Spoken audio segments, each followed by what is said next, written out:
Ang susunod na programa ay rated PG. Patnubay at gabay ng magulang ay kailangan sa mga batang manonood.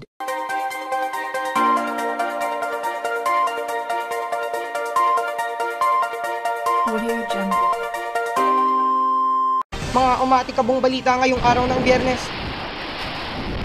Super Typhoon Pablo, nag-iwan ng malaking pinsala sa mga ari-arian at malaking bilang ng mga nasawi at nawawala. Itanong kay Mang Tani, paano nga ba nabubuo ang mga bagyo? 8 asteroid, ipinangalan sa siyam na natatanging Pilipino.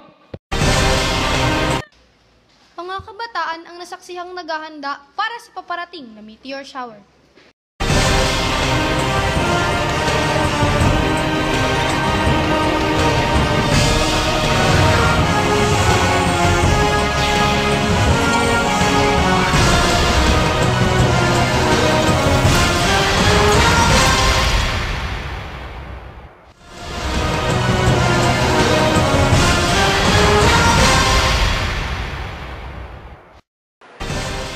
Magandang gabi!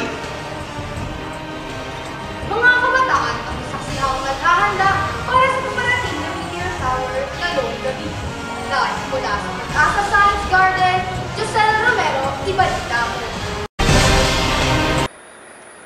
Live tayo mula sa Pag-asa Science Garden at sa kaunting sandali lamang ay matutunghayan na natin ang meteor shower.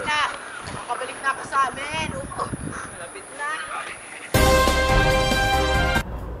Ito nga Mike, kaninang umaga lamang, may in-interview ako kung bakit nila inaabangan itong sinasabing meteor shower. Tunghayan natin.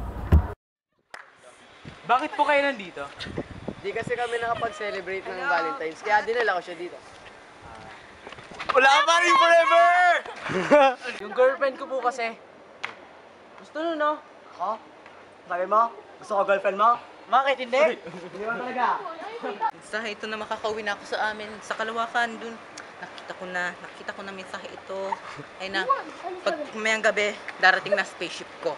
Tapos Super Typhoon Pablo, nag-iwan ng malaking pinsala sa mga ari-arian at malaking bilang ng mga nasawi at nawawala. Evelyn Novela, tutukan mo. Salamat, Mike. Matapos ngang maminsala ang Super Typhoon Pablo, nag-iwan ito ng humigit sa 1,900 nasawi, o kaya di naman ay nawala. Tinatayang 2,600 ang mga napilayan. Bukod pa riyan, mahigit 37 bilyong halaga ng mga ari-arian ang napinsala sa paghagupit ng bagyo. Kung ating matatandaan, ang bagyong may lakas na hangin na naabot sa 175 km kada oras at may bugsong 210 km kada oras. Itinuturing itong super typhoon dahil sa lakas nitong taglay na napatunayan sa paghugupit nito sa Davao Oriental taong 2012. Sabi nga ng mga eksperto, isa na ito sa mga pinakamalakas sa tumama sa kasaysayan ng Pilipinas. Evelyn Noveno, nakatutok.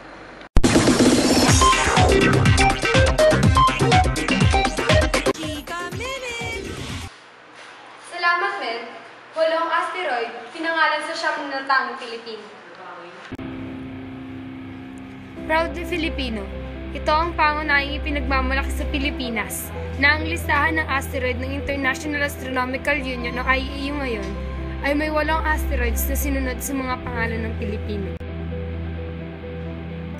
11697 Estrella at 12088 Makalintal ay isinunod sa pangalan ng respetadong si Alan Noriel Estrella at Jeric Valles Makalintal, parehong estudyante sa Manila Science High School na nanalo ng unang Grand Award sa Fisika at ang 2002 International Science at Engineering Fair sa Louisville, Kentucky.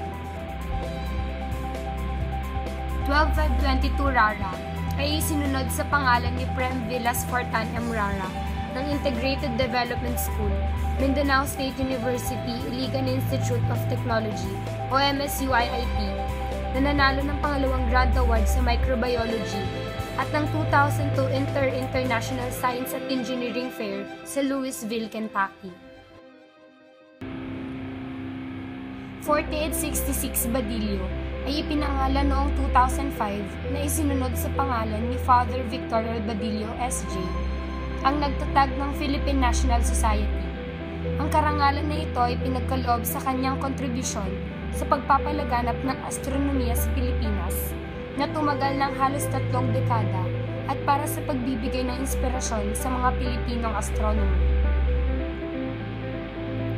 6636 Quintanar ay ipinangalan noong 2005 na isinunod sa pangalan ni Dr. Roman Lucero Quintanar para sa kanyang serbisyong publiko, ang kanyang kontribusyon sa modernisasyon at advancement sa pagbabalita ng klima sa Pilipinas, at para sa pagbibigay ng inspirasyon sa ibang astronomers bilang direktor ng Philippine Atmospheric Geophysical and Astronomical Services Administration o PAGASA mula 1958 hanggang 1994. Ang asteroid ay di magtatagal ay isusunod na sa pangalan ni Miguel Arnold Reyes, PSH student na nanalo ng pangalawang grant award sa 2011 International Science and Engineering Fair o ISEF na idinao sa Los Angeles, California. Sa paglalabas ng librong ito, ang pangalan ng asteroid ay di pa nailalabas sa kasalukuyan. Ready ka ba sa tagulan? Alamin ang ibig sabihin ng mga signal ng bagyo. Pag signal number 1, ang lakas ng hangin kayang magpabaliktad ng payong. Automatic suspension ng klase sa preschool. Pag signal number 2, ang hagupit ng hangin maaaring magpalipad ng bubong. Walang pasok sa preschool, elementary at high school. Signal number 3. Dala nito ay matinding pinsala na kayang magpataob ng sasakyang pandagat. Suspendido ang klase sa lahat ng antas. Pag signal number 4. Pinakadelikado at kaya nitong pabagsakin ng matitibay na poste at puno. Gayunman, may pagkakataong walang public storm warning pero sa lakas ng ulan o taas ng baha, maaaring makansela ang klase. Para ready ka, anuman ang lagay ng panahon, manatiling nakatutok sa GMA News. Magplano, magsiguro, makibalita. I am ready. Serbisyong totoo ng GMA News. Paano nga ba nabubuo ang bagyo? Nabubuo ang bagyo o tropical cyclone dahil sa mataas na temperatura sa ibabaw ng dagat na umaabot mula 27 degrees centigrade pataas. Sangkap din ng bagyo ang tinatawag na weak vertical wind shear. Ito ang halos pantay-pantay na bilis at direksyon ng hangin sa troposphere layer ng karagatan. Kailangan din ng sapat na moisture na magbubuo ng mga ulap, at nagaganap lang to sa malalawak na mga karagatan tulad ng Dagat Pasipiko. Malaking tulong ang bagyo sa pagkontrol ng temperatura sa buong mundo. Kung walang bagyo, mas matinding lamig ang mararanasan ng mga tagahilaga, habang mas matinding init naman ang mararamdaman ng mga tropical na bansa. Sa mga ulat panahon, madalas nating marinig ang terminolohiyang Intertropical Convergence Zone o ITCZ. Ito ang pagsasalubong ng hangin mula sa mga tropical na bansa. Kapag nagsama ang mga hangin ito sa hilagang silangang hemisphere at timog silangang hemisphere ng mundo, nabubuo ang isang imahinaryong linya paikot dito. Ang pinagsanib puwersa ng mga hangin nagdudulot ng pag-ulan, pagkulog at pagkidlat sa lupa. Lumilikha rin ito ng low pressure area o LPA na dala-dala ang hangin at ulan na kapag lumakas ay maaaring maging isang bagyo. At yan ang dagdag na kaalaman para ang susunod na ulat panahon na marinig nyo'y lalo nyong maintindihan.